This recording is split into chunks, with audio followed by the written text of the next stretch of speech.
Hello, everyone. Welcome back to another Tuesday night talk show. This week we have someone, and unfortunately this week Lauren's not going to be with me. She's dealing with something at the current time. An emergency came up, but this week we have a very special guest. We've known him pretty much since we started exploring, and without further ado, I'm going to introduce Tommy Dreivers. What's up? Welcome to the show. I completely forgot to share this out before we started, and I'm like running all over the place. So I will always start every single show with, I think I told you this. What got you into exploring and, I mean, photography of abandoned places? Because not everyone wakes up one morning and they're like, yeah, let's do this. Right. Yeah, so I've been doing photography for like 9 years on and off. I stopped when I was like 17 because I just lost my camera one day. So, okay. And then last year, I was doing a photo shoot with my friend, and I was like, I miss doing photography. So I went out once quarantine started, bought a new camera, and then what got me into exploring though was I've been watching like Proper People, Exploring with Josh, and a little bit of Sam and Colby for years. Okay. So just seeing like Josh and Proper People going around to all these abandoned places, it like intrigued me. So when I was thinking about like buying a new camera, I was like, what kind of photography do I want to do? Because I don't want to just like do all this random photography. Like I want to try and stick to one thing. So I was just on YouTube one night. I'd already bought my camera, and I was like, I want to do abandoned photography. So I started looking up on Google, like abandoned places in Mass, New York, New England. Yeah. And I found a bunch of places that, I had talked to a few people about who had like gone to these places, and they were like, yeah, I mean, these places are really easy to get into. Just don't get caught really. So I was like, yeah. Okay. So I did my first spot that I explored was an old ski resort. No, it was a prison camp in Rutland, Mass. It's like a state park, so anyone can go to it. So that was like the first spot I've ever been to. There's not much there, but it was just like to get me into like the whole abandoned thing. And then the first spot that I actually explored was an old train station down in Rhode Island. So I was like, okay. And then I wanted to get more into hospitals. So that's when I started looking up places, because I've heard that there's more in like Connecticut, New York, New Jersey, stuff like that. So, I mean, then there's a few in Mass, but they're like really hot. So yeah, I tried avoiding them until I was more, I had better knowledge about, these places and like what to do. So first hospital I went to was in New York, and I went alone because none of my friends could go. So I was pretty ballsy for doing that. Yeah. But, I walked around the property a little bit, and then started going into some of the buildings, but it was really sketchy because like, I don't know anyone there. I'm by myself. And it was actually the hospital that we, you, me, Lauren, and Noah all did the ghost hunting at. So that was the first hospital I'd ever been to. So really? Yeah. So I ended up running into a few other people who had just gotten there. They were explorers. And, that's when I really started walking through the buildings. But yeah, no, I mean, like just watching all these like other YouTubers and everything, that's what got me into it.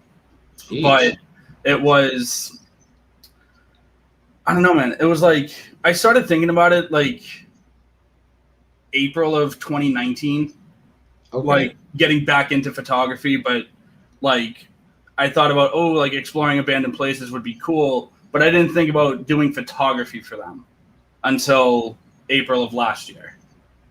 Okay. So, I mean, I'm sure we'll touch on this 1,000 times throughout this. Is your mental health project that you do with photography? I mean, Yeah. that's something that, for me, makes you stand out from the crowd. Mm-hmm. It's something that no one really talks about mental health. No. We know that, unfortunately. And you took that bold step to put it out there, talk about it, and what made you want to start that project?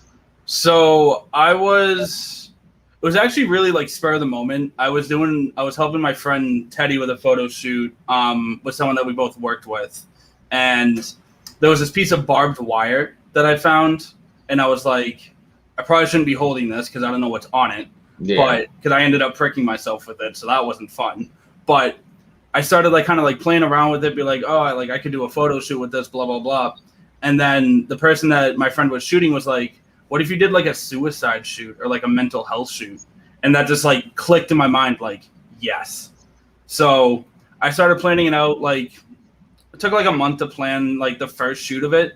And then I was doing it with like, it was really just going to be Noah for like the first part. And then I wanted to have someone else in it. Yeah. But then when we started shooting it, we had to put a lot of thought into it because the main thing was not triggering anyone because, everyone deals with it in a specific way. And the first 2 shoots were all like suicide related. Yeah. So we didn't want to do anything too like gory or anything. So first shoot, we went to Home Depot, we bought some rope, and we made a noose. So I knew exactly where I wanted to shoot it. It was at a state park up in Newburyport, Mass. Okay. And, we're trying to find a spot to hang the noose without like being seen, because it's like you don't want to be seen hanging a noose. Exactly. So, we got there. We're trying to plan out like, all right, how do we want to do this? Because we didn't really plan it before we got there. We kind of like, I have to plan my shoots as I'm doing it. Yeah. And it's really, a lot of people like have it all planned out. They know exactly what they're going to do like weeks in advance. I have to do it the day of. Like for something like that, if there's props involved or something like that, It has to be like spur of the moment. I have to be doing it. I have to see my surroundings and the location of it. So we got there and we both took some time to like really like get in the headspace. Like, this is what we're doing and it's going to be a tough project. Yeah. So we throw the noose over a tree branch, and we're just like, all right, I know exactly how I want him. So I think the most known shot from that first shoot is of Noah holding the noose with the tape over his mouth. Exactly. Yeah. I remember that one. That one stood out. Yeah, that's the one that stood out to almost everyone. But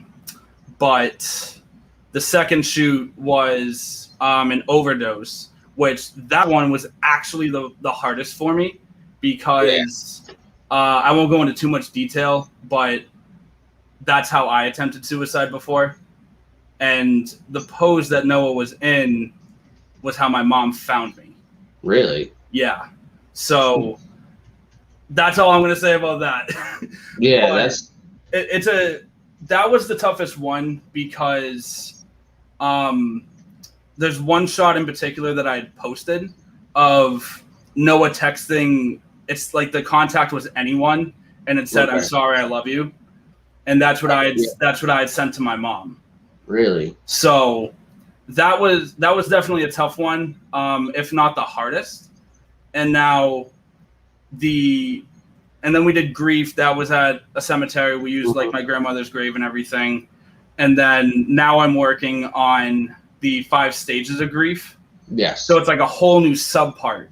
Yeah. So it's adding like 5 extra shoots that I have to do. And then the last one is going to be hope.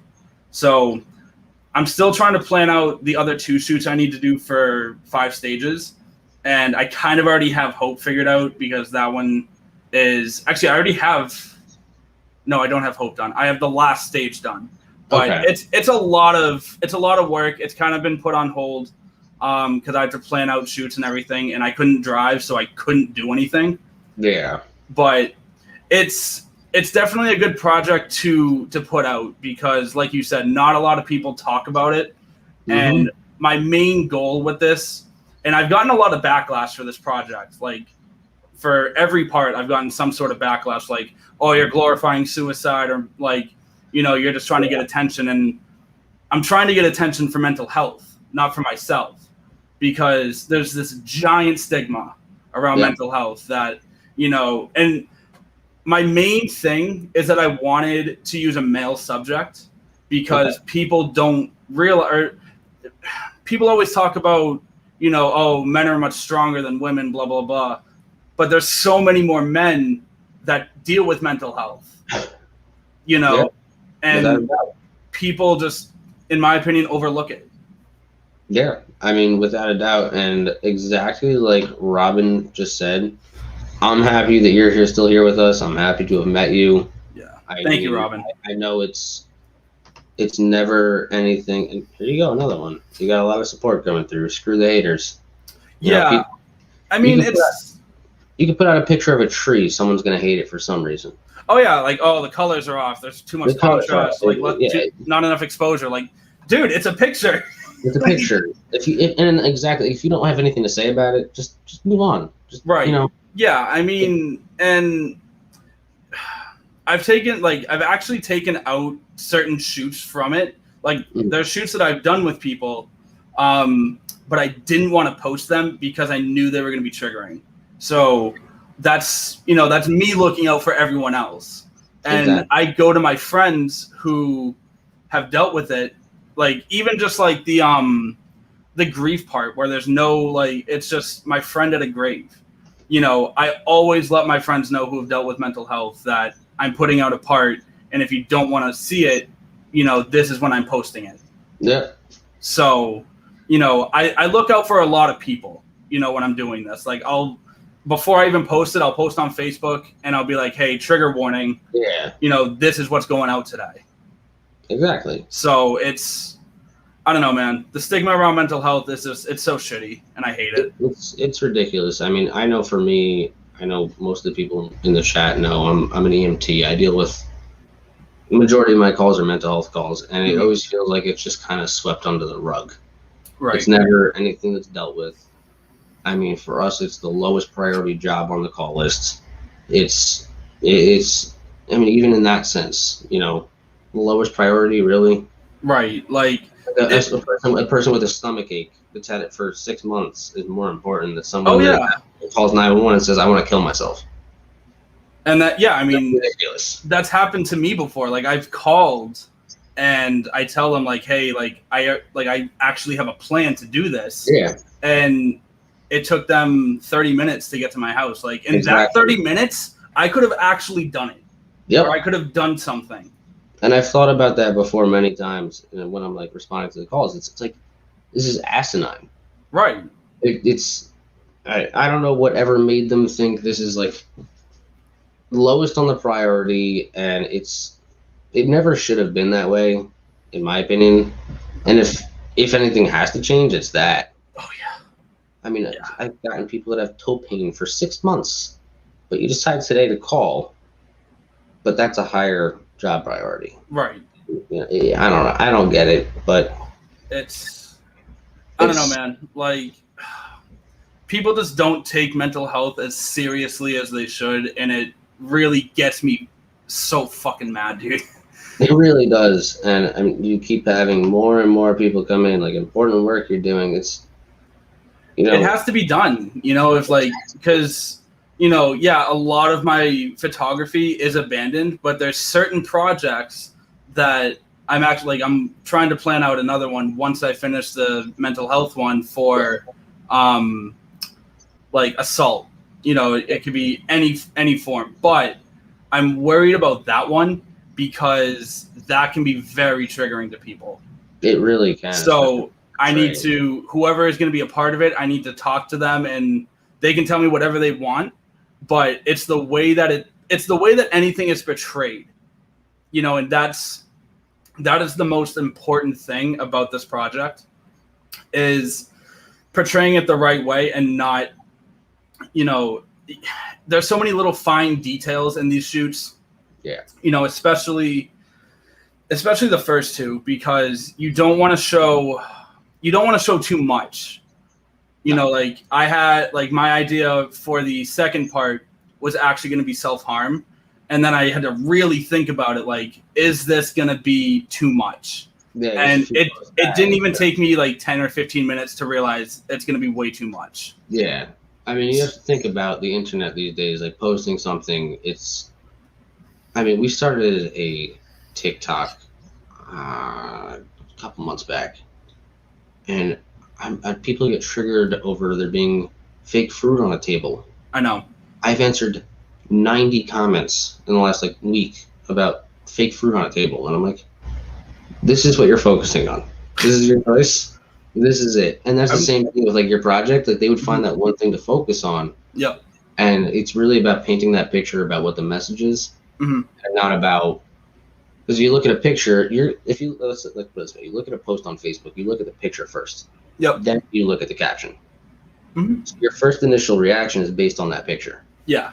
And then your whole portrayal of it is just so much different. Yeah. I actually got a lot of hate for my overdose one because I used real pills.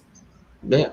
What are you going to do? Spend whatever it is to go buy fake pills when you've got expired medications in my cabinet every day? Exactly. And it's I don't know, man. I'm not going to go spend money on something if I have expired meds in my cabinet. It's just it's there. It's there. You have it. Use it. And in my opinion, personally, the people that hate on it and react to it that way are the ones that are not ready to hear the message. They're not. No. Thankfully, I've gotten more support than hate. Yeah. And it's, this project has been 75% support, 25 hate, because people are not ready to talk about it. They're not ready. They're not ready to, hear a message about something that's so important. And it's just, if you're not ready, you're not ready. I'm not gonna, this isn't the project's not me trying to force it on people, but it's just bringing light to it is all. Exactly. Now, we're going to change the whole topic here and probably come back. If you had a favorite, hospitals, churches, schools, theaters. I saw your recent photos of a theater. They were mind-blowing. Thank you. What would be your top choice of a location? Oh, fuck. I'd say hospitals. I have to agree. Yeah. There's so much history in them. There's, if there's stuff left behind, it's just, especially the psychiatric hospitals, because with my background with mental health, just seeing how people were treated back then, but it's just, it's also hospitals because I've started to enjoy more paranormal stuff, and I would like to get into that. I actually have an investigation I think I'm doing next month somewhere. Really? So that's gonna be my first time doing it at night. You and me, Lauren, and Noah did one back in August during the day, and there was a lot of activity. Let me tell you, things come out at night. Yeah. They really do, and it's a stigma against the paranormal, they only come out at night. No, I think for them it's that they come out at night because they know that less people are around. Right. I'm not going to be, not. Listen, if the paranormal wanted to be known, you wouldn't have paranormal hunters. It would be everywhere. You wouldn't have Ghost Adventures on TV. You wouldn't have any of this because it would just be, they'd have their own show. You know?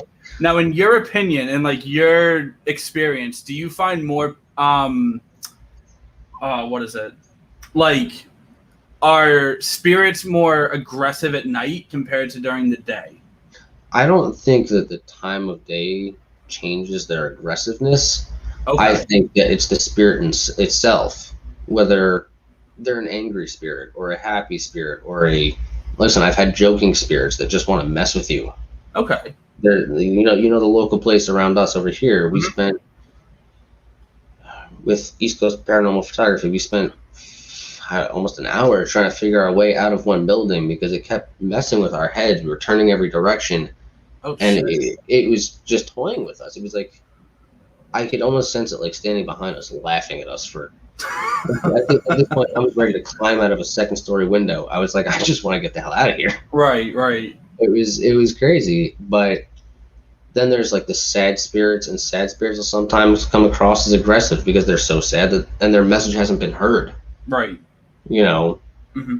it's there's such like a variety. You can go into one place and get nothing, Mhm. and you can go into somewhere and it's It's practically like just they're at the constant. door. Yeah, they're at the door waiting for you. Yeah. And the way that I have found it personally is the ones that are more untouched and not as heavily trafficked. The spirits are like at the door, like we've been waiting for this. It's our time to shine. Come on now, Right. you know. And that's where like when we caught the I'm Shy EVP. I don't know if you heard it, I but think I did. yeah, it was like it like yelled I'm shy into the microphone, and we did not hear it at the point. We didn't hear it at all, and we were trying to like coax something out. And we got home and we plugged our camera in and we listened to it and we're like, what the shit? What? Excuse my language. We were like, what the shit? Like, Right. and we had driven like 3 hours to go there. I'm like, now I want to go back in the car. Let's go back. Right.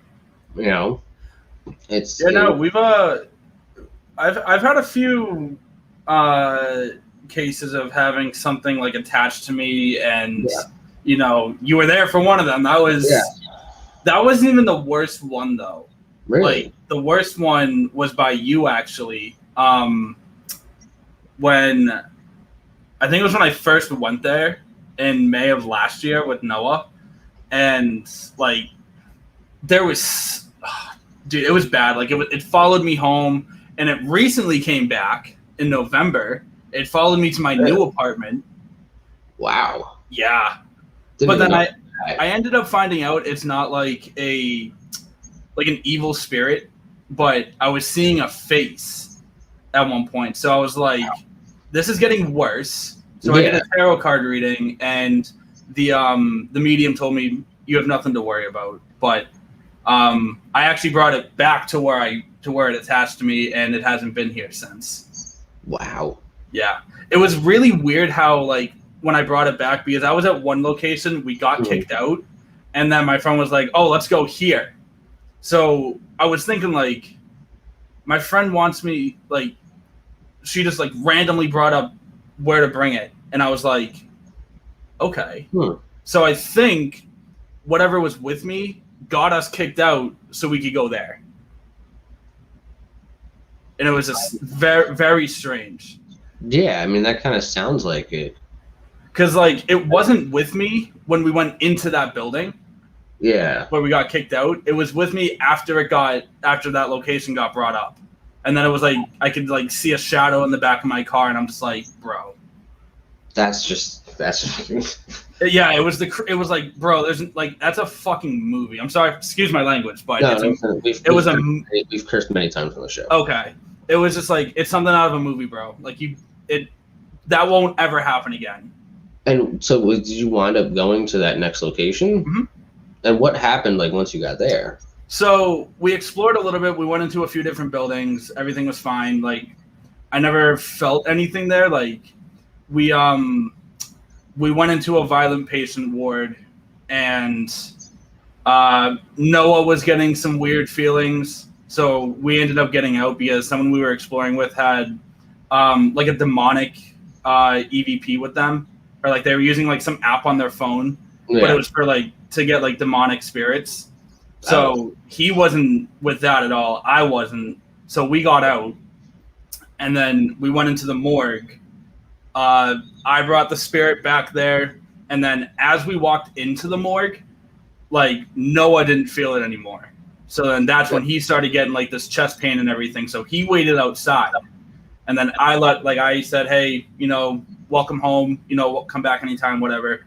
And then we leave, and I just instantly felt like nothing watching me. And that kind of brings up the question that was actually just asked was, how did you know that something was with you? Like at the hospital, or like when you first was like, all right, there's something here with me. Like you said, you saw the black shadow, but did it give you like a gut feeling or? Yeah. Okay. Yeah. So pretty much when my friend was like, all right, like, do you guys want to go here? I was like, that's when I started feeling something, because that's where I picked him up. And so I was like, there's no way we get kicked out of this one location 10 minutes in, and then that location's brought up. So, and then I could just feel like this, like, not really a sad presence in the car, but like a more relieving feeling, because he knew he was going where he is supposed to be. Yeah. So it was, and I didn't like feel anything touching me, but I felt someone watching me, and it was like the same feeling. Like hairs on the back of your neck, like exactly. And it's like I could just feel. I felt his presence, because it's not like an evil presence at all. Yeah. It's a more calming presence now, because I found out he wasn't evil. I found out I control him, and then we just decided to go exploring one day, and we let him go. See, I don't want to give it away too much, but the nursing home that's in New York, Piano. Okay. So that one, I'll tell you, there's a lot there that wants to be heard, but I feel like it's been so over trafficked lately that I don't know if they're becoming like suppressed. But when we went and we spent a night there, I couldn't even describe to you. There's like, I don't know if you saw it when you went. There's like a motion censored plant that like sings and dances. We weren't anywhere near it, and this thing just starts going off. Oh. Yeah, we started bugging out, and then someone we were with, he had an experience. He was upstairs, and the door starts shaking behind him, like vibrating. And like something like started tugging on his pants. And then Lauren and I were in another room. We were doing a spirit box, and I was sitting in one of the chairs. And let me just say, I don't know if I was supposed to be sitting in this chair. I don't know if I made it unhappy, but it came through the spirit box that said, "I'm deceased." And I stood up, and when I stood up, like 3 minutes later, I felt like I got punched in the gut. And I was just like, "Yep, I don't know if we're supposed to be here. Time to go." Time to go. We went back once during the day since, but I know there's been a few people that were like, "Hey, let's like go back. Like let's do like a full moon investigation." And I'm like, I don't know. Probably not a good idea. That experience, like it kind of like shook us all. We were all right. Yeah. Like, I'm the type of person that he just said the same thing. At night, it's insane there. It's at daytime, it's like they're hiding in the closets. They just sit back. Right. And at night, it's like their place. They're out. Oh, yeah. It was... Because it's like they don't want people coming into their home, Exactly. So it's like... their home. Yeah. And that's how any of these places are. Any of these places that have spirits, like, that's their home. That's where they live. You going in is going to disrupt them. I mean, you want to talk about like breaking and entering? Like that's literally like if you think about it in terms of like the spirit world, you're breaking and entering into their home. Exactly. Like that's even though there's an entrance that's wide open, the door, it's their home, and you're just wandering into their home. It's exactly. It throws everything off. And Anthony actually just asked, "Was it Tom?" I don't know if that's to me or you.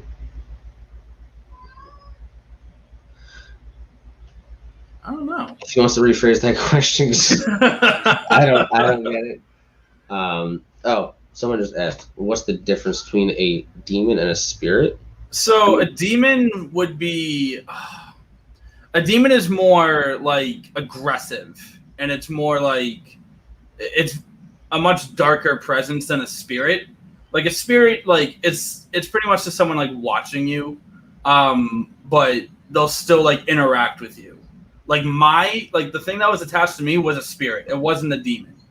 You'll know if it's a demon. Oh yeah. And like, it's funny because when I had my spirit attached to me, me and Noah, like after we got like a week after we got home, we went to a church because we didn't know what it was. So we go to a Catholic church, show them like, you know, what was going on. Cause we had video proof and everything of like stuff going on. And he's like, he pulls out a book from his desk that said exorcisms on it. So he brought us up to the church, and he pretty much like the priest called it like a mild exorcism. Like he prayed over us, you know, he tried to get like the spirits out, and then he felt heat coming off the back of my head because it was attached to me mainly, but Noah was still seeing it from time to time. But I was seeing it constantly. I still don't believe it was like an exorcism. I don't believe that. But yeah, an exorcism is like where something's like in your deep body soul, like taking over. You have exorcisms when there's a demon attached to you. See, someone just said it exactly how I thought of it. Exactly. So there's when you hear angels and demons, you know, and then there's spirits. Spirits are something that lived here once, passed by. Demons are that other side of there's light and dark, and they're the darker side. I mean, that's the best way that I can describe it, but... Right. It's like... really the best way to kind of describe it is if you've seen, like, The Conjuring. Yeah. Think about that. Or, like, these, like, the movies about, like The Exorcism. That is a demon, because that's something that has not walked this earth. But it's attached to somebody. Yeah. And it possesses them. And it's never been in human form. Exactly. Exactly. That's the only way to really put it. Exactly. Spirits are something that's left behind after the body is no longer here.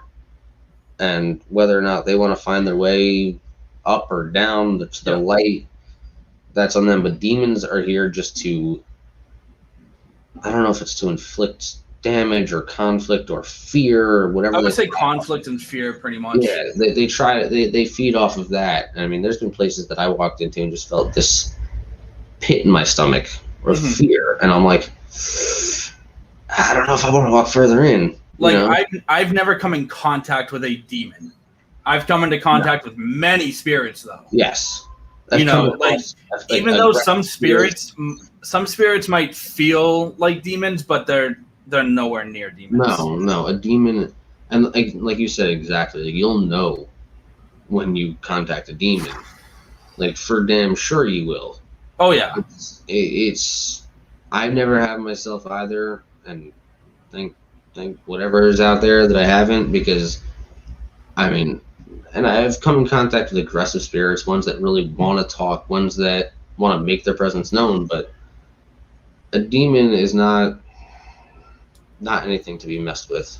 Right. Like, it's honestly really rare to come in contact with a demon. It can happen for sure, but you probably will not come into contact one if you're exploring. No. Now, I have a question for you, because I've seen, and I know that someone just joined the chat that has messed with one. What's your thought on a Ouija board? Oof. I've used them. I don't mess with it. That's like a portal. It's a portal to let something darker in. And I used one, probably like 8 years ago. So before I even did exploring or anything, I was in the basement of the house I was living in, and we found it at my grandmother's house after she had passed away. But it wasn't one of the ones that you could buy at Target. It was like a real wooden one. Like the wooden planks. Exactly. It was one of those. And I'm like, why does my grandmother have this? Like, she was part of a church. Yeah. And I'm like, bro. So I took it. Didn't really know what it was. I looked it up, found out it was a Ouija board. So I'm like, okay. Yeah. So I read that it's better to do it alone, but you shouldn't. But it's Shouldn't like for safety. yes and no. But like, you know, I was like, you know what? I don't have anyone that's gonna come over at fucking midnight. So I'm just like, all right. So I set it up in my basement, and I started using it, and I started asking, like, I looked up questions to ask it that are safe. So I was like, you know, if there's anything here, make yourself known. And I, like, my dad had like a little workshop in the basement, and I heard something like kind of rattling back there. So I go and look, and I'm just like, all right, that was weird. So Yeah. I go back, ask it, you know, is there anyone here? And like, I just hear this very faint yes. Really? So I had like no EVP or anything. Like I had no equipment with me because I had never done ghost hunting before. Yeah. So, you know, I'd never asked it to show itself because I didn't know what that would do or what it would open up to. You So never know. I just asked, like, I asked if it was like a family member or something, and it said yes. And then I hear on the other side of that wall, like something like knocked over in the back room. So I was like, okay, I'll go take a look. There was a picture of my grandmother and my grandfather back there, and my grandmother's missing out of the picture. Really? So I think it was my grandmother because there was never like any like I was never like hurt. I was never like having this like bad feeling, but I knew something was there. See, that's the thing. That's in your own home basement. Yeah. See, But if you do that in like one of these abandoned places, you're going to pick up something. Yeah, you're opening up a highway to anything that's there that wants through is getting through. Oh, and yeah. It's not just going to be 1, 2, 3. It's going to be, especially in like a very active place, it's just going to be a slew of things that come through. Yeah. I mean, that's where I stand on it. I won't touch it. No, I mean, now that I understand the whole like spirit thing and like kind of like the whole ghost hunting thing and like not to mess with the spirits, I don't mess with them anymore. Yeah. It's actually a very good question here because I'm curious what your take is on it. Yes. If you're vulnerable, like the spirits will know. And I think when my spirit attached to me, it could tell I was vulnerable because I was the one seeing it. I was nervous, you know, hearing all this like activity going on in the middle of the day. So it attached to me.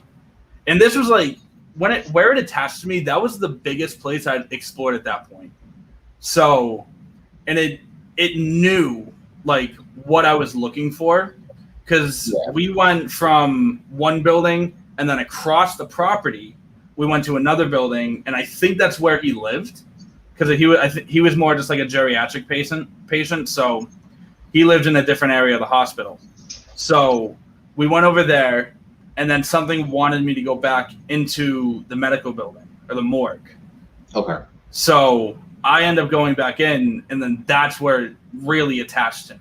Because it pushed me. Like it like physically pushed me, like that's off my feet, and I'm like, dude, like I can't do this. Yeah, it brings me back to like that moment they physically touch you. I'm like, that's when they have you. Yeah, I felt like shoulder touches, like little brisks on my arm, but when I got like rocked in the gut, I was like, no. Like, and that's why it's important to like have like crystals or sage or anything. Like, you and Lauren got me and Noah crystals and sage, and there you go. It's on me at all times. I don't mess around. I've got no, you can't because you can't. What was that? This is clear quartz. Oh, okay. Yeah, it's like we got like a bunch of like little spears. Onto one. So, but I still have the same black tourmaline that I've had since day one. It's gone through the washing machine like 4 times now. It's very shiny. Oh, Jesus. Yeah, it's. I mean, protect it, and that's what I always say to all people, because there's people out there. Oh my God, I wish I could investigate, and like I want to investigate the paranormal. Like the number one thing is like protecting yourself. Oh yeah. Because you're opening yourself up to a world of precisely the unknown. You don't know what's going to come forward. You don't know what's going to come talk to you. It's even with people who just want to start explore, or random people that just want to go explore. Like, they don't understand what's happened there, and they don't know what is there. Exactly, and I've seen people like mess around. Like I think the place like by us, kids go in there all day and they break glass. They throw things, they destroy things. If you don't think that that is upsetting someone that you can't see in that room, you are sadly mistaken. Right. Because like you said, this is their home. This is where they live. I know before we even started exploring, there was a building that was taken down. It was demolished, and there was like this uproar and activity there. Because that's their home. Now you've got all these spirits that are displaced now moving into another. It just exactly like they're always moving. They're always moving, and it's. And one thing that I've been doing for a while now. I don't actually know. It might have been with you, like when I first met you and Lauren. I have my holy water. I'm not religious, but it helps. So every time before I go into a building that I know is haunted, I'll bless myself and I'll bless like the front of the building. Yep. And it's helped me. And like, I'll still carry like my crystal and everything. But and then whenever I come out of a building, I bless myself, but I don't have to bless the building. Yeah. I know you just literally said I'm not religious. So yeah, I'm not religious, but I do believe in energy because I can feel it. And actually something I recently found out in November or December is that I'm actually a medium, and I didn't know that. Yeah, I guess. So that was very interesting to find out, because it's like I can tell like what kind of energy is in whatever building. Like even in a place that you may not think is haunted, I can most likely tell you if it is or not. Like like there was one spot we were talking about before, like where you said it was like 14 degrees out, that spot. Yes. I didn't feel anything there, but I've like talked to some people and they felt something. So there was one floor there, and I know it was set up for a photo shoot where it was like a desk with like a Bible open on it. Yep. That floor, I mean, we heard footsteps run, because it's a circular pattern around the whole thing. Yep. The hallway.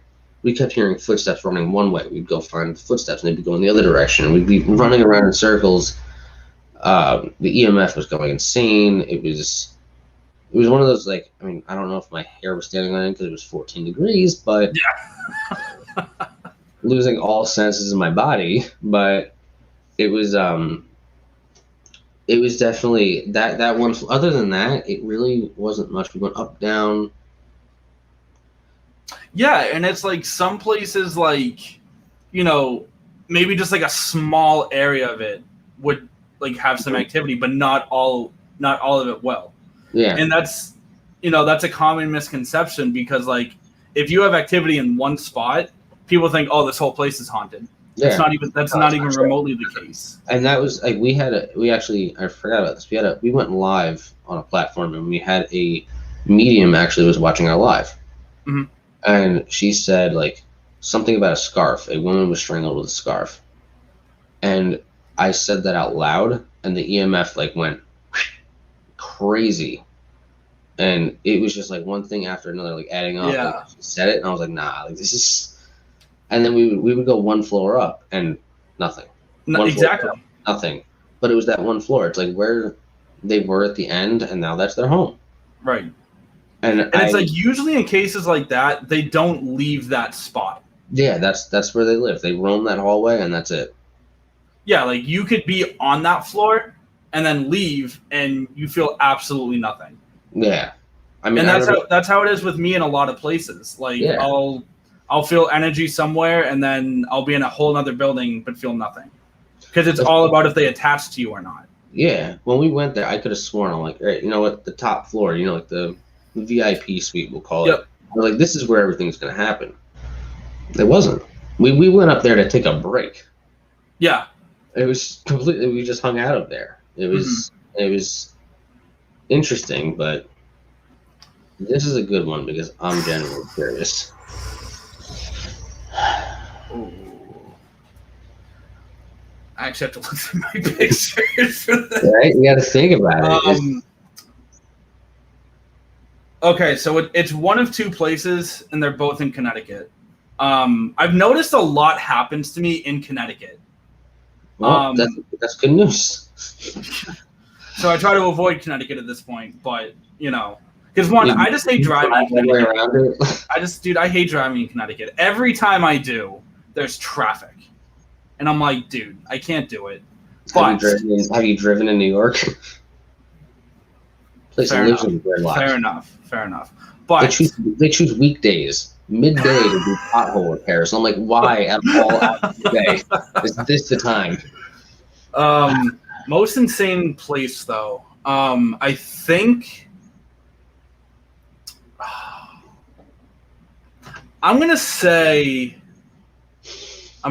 where, but it was a spot I explored with Anthony and a few other friends.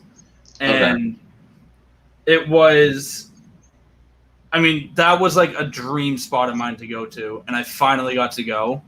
But I'm going to say it was insane due to the activity that I felt there, because it was almost constant. Yeah. So, like, there was a story that Anthony had told me about how there was like some sort of reporter there doing an interview or something, and the reporter ended up hanging himself, and there was a little girl in the corner, like just like crying. So I felt something there, but it was also the tunnel system leading to like the theater. The tunnels were fucking outrageous, dude. Like the second I stepped in, I felt something with me, and it was not happy that I was there. See, I had this theory about tunnels too, with spirits. Like a spirit that's been buried under the ground, their physical body. I almost think like their soul wants to reconnect with the body, which is now underground, and the closest they can get to that is these tunnels that are connected to the building or property that they're in. Exactly, but think about it. Like these tunnel systems were used to like wheel dead patients. So think of how many spirits could be in those tunnels. Through. Yeah. Exactly. Yeah. I thought about it. There was an article I read, like pronouncing someone dead has changed drastically over the years. There was times, and it was said that people weren't actually dead sometimes. They were like on their deathbed when they were already wheeling them to the morgue. Mm-hmm. So if they passed away on that wheeling down the hallway, that's where they are. That's it. Yeah. And not many people like to go see tunnels, so it's like what I said earlier, where it's untouched and unwalked through. They've been down there, and then you come down there with a flashlight, and hey, everyone. Right. Like, hey, guys. Passing through. And it's like, what you need to, like, what I try to do is whenever, and I'm sure a lot of people do this, I'm sure maybe you and Lauren have done this before, when you're going into a place that you know is haunted, you always like to say, I'm just here to explore, I'm not here to like cause any harm or anything. It's extremely important because that will, like, you're voicing to them that you're not here to cause harm. You just want to explore. And I will say, I've seen some YouTube videos gone wrong where someone just slaps the spirit box down on the counter, slaps an EMF meter, and they're like, "Talk to me." And that's where they fuck up. Yeah, and the spirit's like, "Is this guy fucking with me?" Like, all right, let's have some fun. Let's mess around. Now, I did see a question in there if I've managed to photograph anything. Yes, right. We got that one there. So it was one time at a hospital in Massachusetts that I caught like this little tiny orb. Okay. And that's the only thing I've ever got. But I felt this really off presence there. It wasn't like evil or anything, but it made me uncomfortable.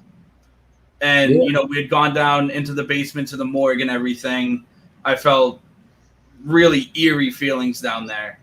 And, you know, I felt something like watching me in there. I would leave there. I still felt it like on the third floor of the building, you know. But yeah. I have caught an orb before. And it's like, it's recognizable because it's like there's no lights in there except for the lights that we had. But it's like you can tell this little tiny circle that's not supposed to be there. But I know either you or Lauren have caught a few things actually. This little tiny like childlike figure near some hydrotherapy tubs. Yeah.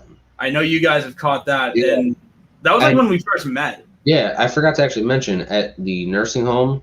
Yep. We talked about when I got punched in the gut. We edited the whole video. We put it out, and one of our friends was like, "Did you not see that?" And I'm like, "See what?" Oh Jesus! In the mirror when I stood up, and then said I'm deceased. Mm-hmm. The camera like looked up at the mirror, and there's a full black silhouette of a person standing there in the mirror. And then the camera turns to the left, and like the corner of the screen is like has a black silhouette in it, and it runs away. And I was like, "Oh no! Well, I can't like pull this video down and like re-edit it now." No, like it's what? Yeah, I forgot. I've never caught anything like that. That was one of the most like crazy things we've caught. And talk about orbs down by the piano.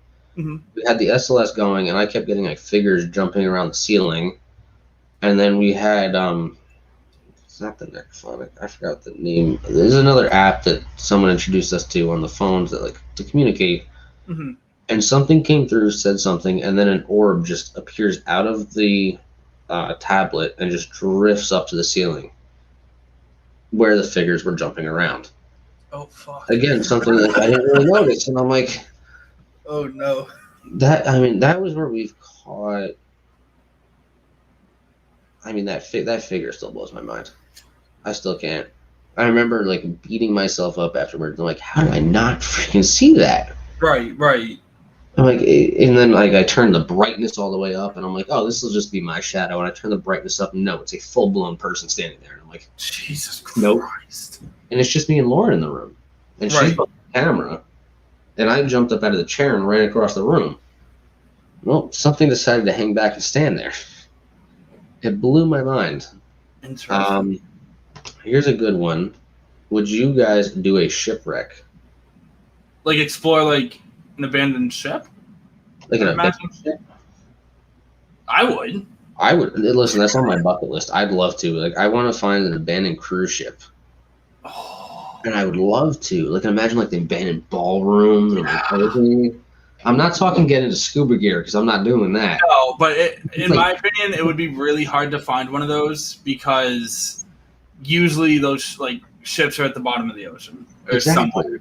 So it's hard. But there is an abandoned, or not an abandoned, but like a I think this is a mass, like a haunted Navy ship where there's a bunch of activity. Yeah, I'm not entirely sure where, but I think I've heard of it.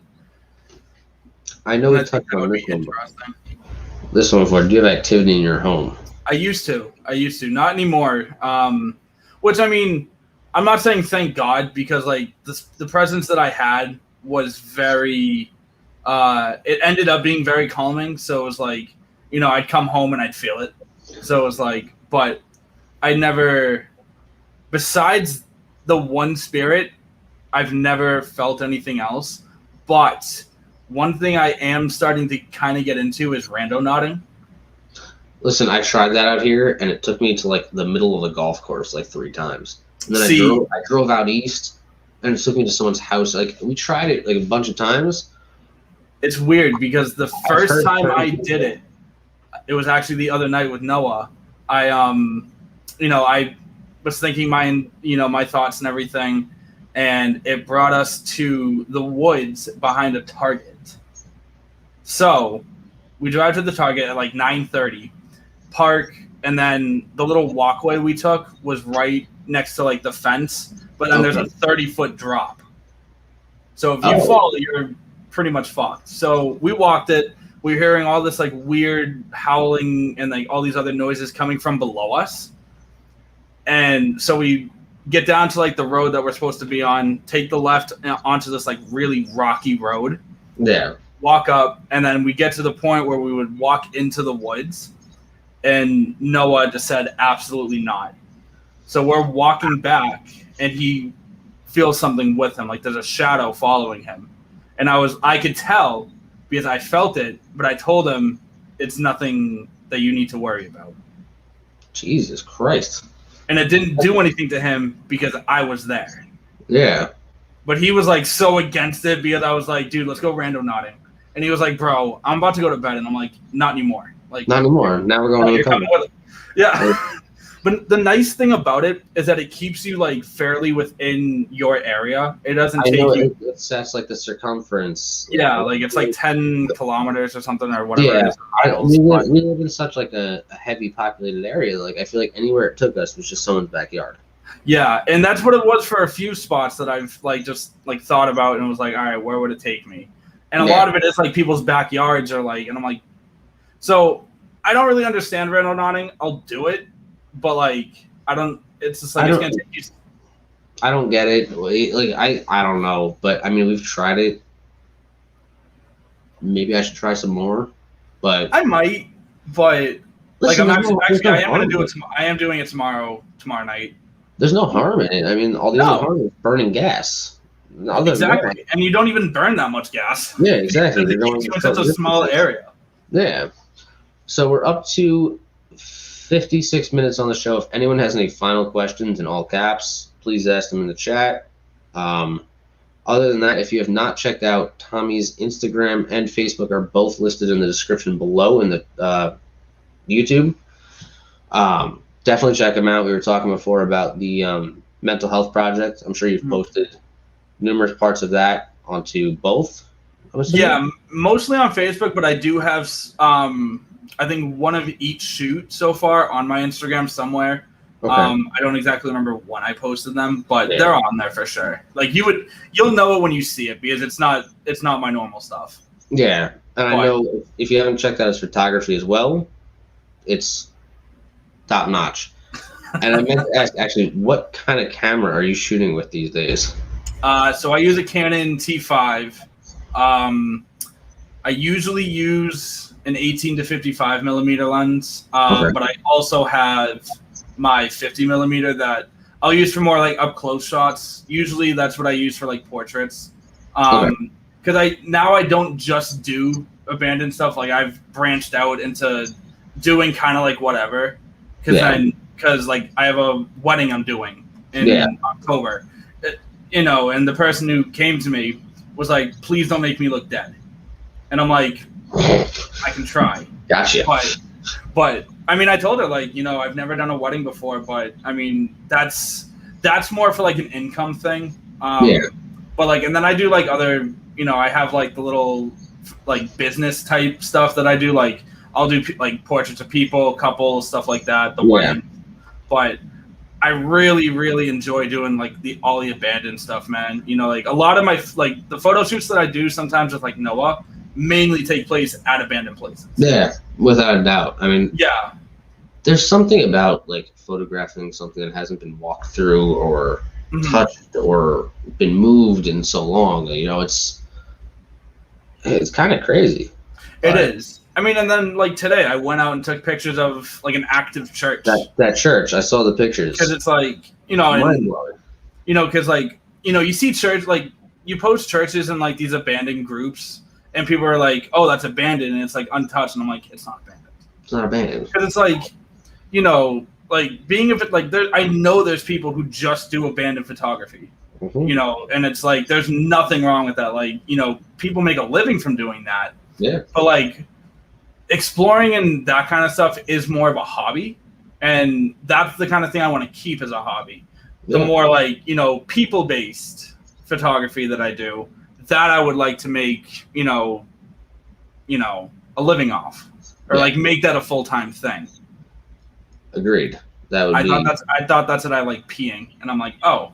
Yeah, I thought it said too, and I'm like. I mean, I don't know if you want to pee on paint, but you can pee in these abandoned places all the time. So. I mean, I'm gonna plead the fifth on that one. But all right, so we're coming up on an hour. Tommy, I want to say thank you so much for coming on. Thank you for having me, man. It was a joy. I'm sorry we had to push it back a week. Oh, don't worry about it, dude. Don't worry. That's the most important thing. And I'm happy to have had you on. I'm gonna end the live. Okay. And then we'll still be here. Okay. But good night to everyone that joins. Thank you for joining. It means a lot. And thank you for everyone. I know Helen just said she's going to check out your links. Thank you, Helen. I appreciate it. I hope to further bring some light onto everything that you've been bringing to the table.